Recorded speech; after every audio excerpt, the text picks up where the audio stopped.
నేను మరొకసారి చెప్తున్నా, వీళ్ళిద్దరు కడియం శ్రీహరి గారు 72 సంవత్సరాలు కడియం శ్రీహరి గారికి, ఇక రాజయ్య గారికి 65 సంవత్సరాలు.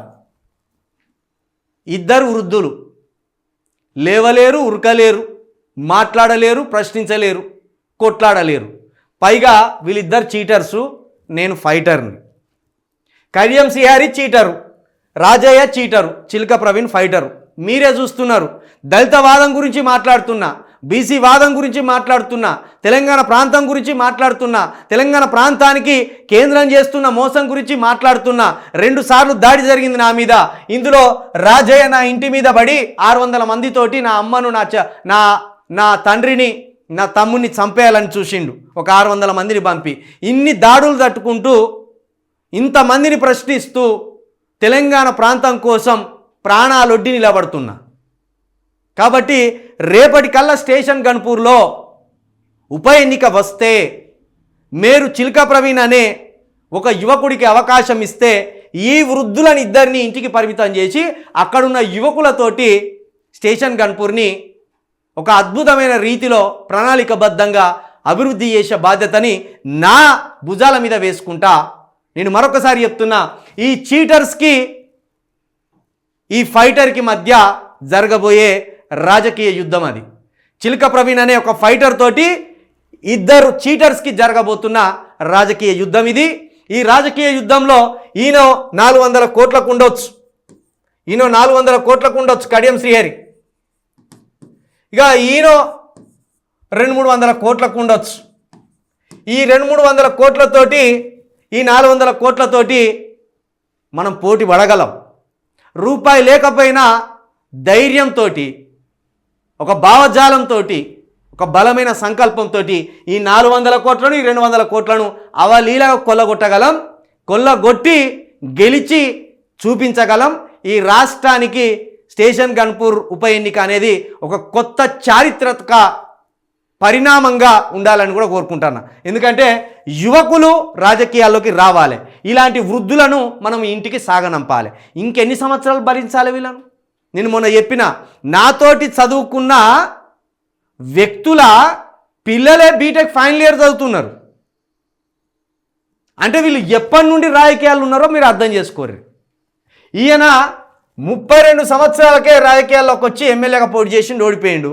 ఈయన కూడా 34 ఏళ్ళకే రాజకీయాల్లోకి వచ్చి పోటీ చేసి ఓడిపోయిండు. ఈ 34, ఈ 72 లెక్కేసుకొని 30 సంవత్సరాలుగా స్టేషన్ గన్పూర్లో గబ్బిలం వాలినట్టు వాలి అక్కడనే ఉన్నాడు. ఇక గబ్బిలం లాగా గూడు కట్టుకొని అక్కడనే ఉన్నాడు.